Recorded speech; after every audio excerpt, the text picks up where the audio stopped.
right, that was the intro to the Jam's Man in the Corner Shop from 1980. One of my favorite Jam intros that Weller wrote.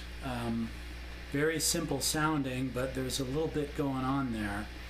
And I watched him do this more recently, so meaning like in the last 10 to 12 years with his band, playing it on, basically this very guitar, the 1964 Casino of his. And I noticed he was doing some little flourishes and other things that made it a little more interesting than the one from Sound Effects on the actual song. So I thought I'd break that down for you and show you how I interpret that intro. And, just hoping that somebody else might be interested in this, because what a wonderful song. Okay, so the whole intro is really built around a D chord. But not just a D chord, but also the open D string.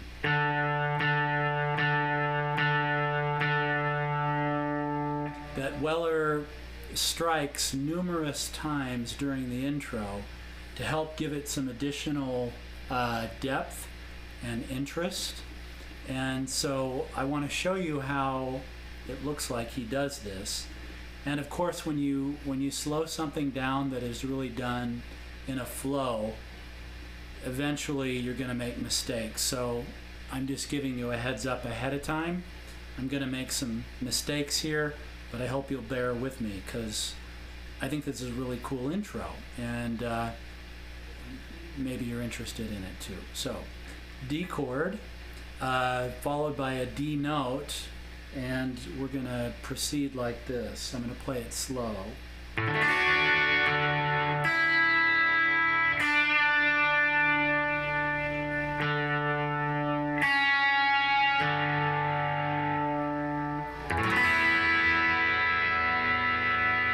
Alright, so what have I done there? So what I'm doing there is a D chord followed by a D note. Then it's a high E string open, followed by a D. Then at the B string third, followed by a D. Then the B string second. And then we jump into the mystery chord here, or the magical chord. It's at the 4th fret regardless on the D and G string, and you get this, which is just really a nice chord that Weller plays. And if you notice, so you're here at the 4th fret, D and G, but you've got your index and middle finger free, which allows you to do various hammer-ons and pull-offs as you pick out the memory, or the melody. So you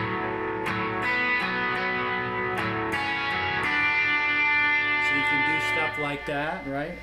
And I like the down-up picking pattern just to kind of get you into a rhythm, and it lets you strike the notes that you want to.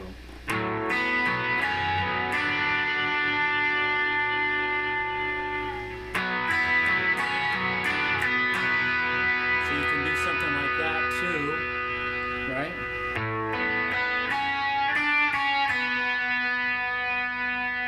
Or just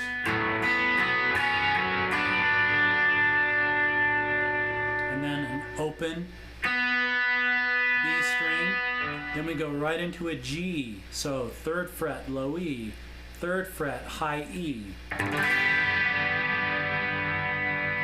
we're just going to walk down the E string, and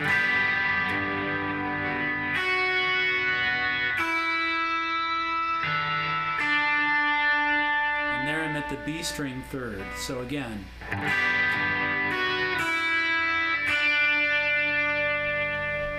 and then an open B. Then we're going to jump right into an A7.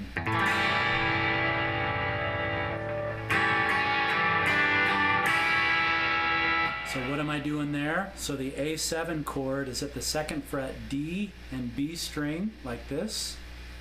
So I'm accenting those bass notes on the downstroke, and then on the up I've got the treble, and I'm just going to walk up the B string a little bit here on the 3rd fret and then strike the high E to end it up, right? So you're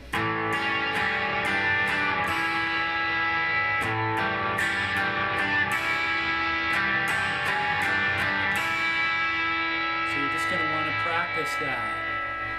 So again, the first run goes something like this.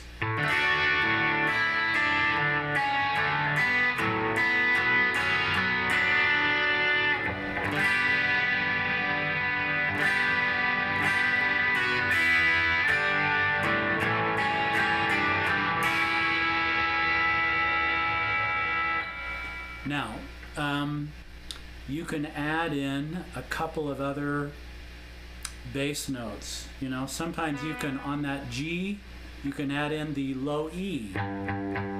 So.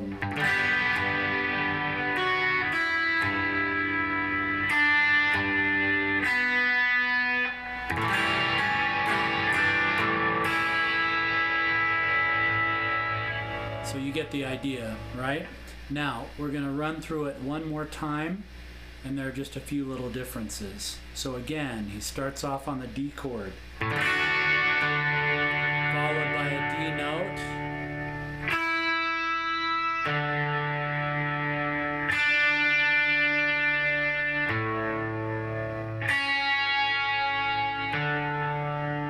back to the magical chord. Now this time, he does something like this.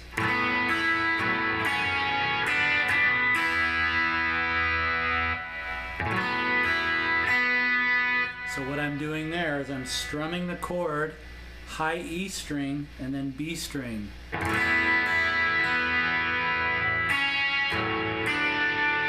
now I'm on the B string, 2nd and 3rd fret and 2nd fret. So I'm just playing around there on the high E and then the B string to pick out those nice melody notes. Could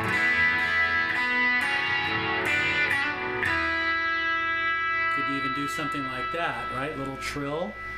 Now, the next time he drops into the G, okay, he actually, instead of going straight to the standard, he does a nice little hammer-on.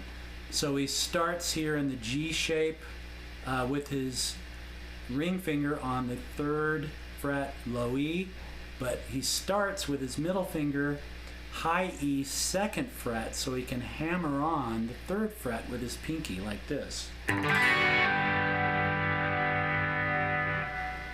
Try that again. Then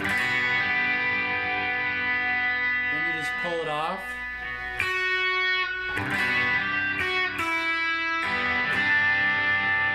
then you're at the B string 3rd fret.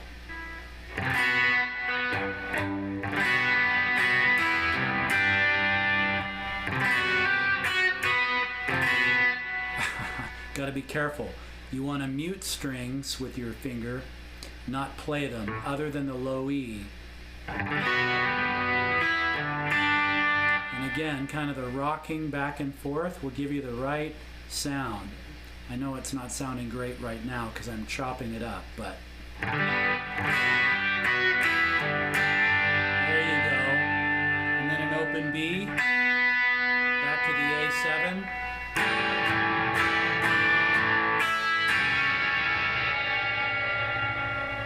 Done, right? There's the intro to Man in the Corner Shop, played as Weller plays it more recently. So let's see.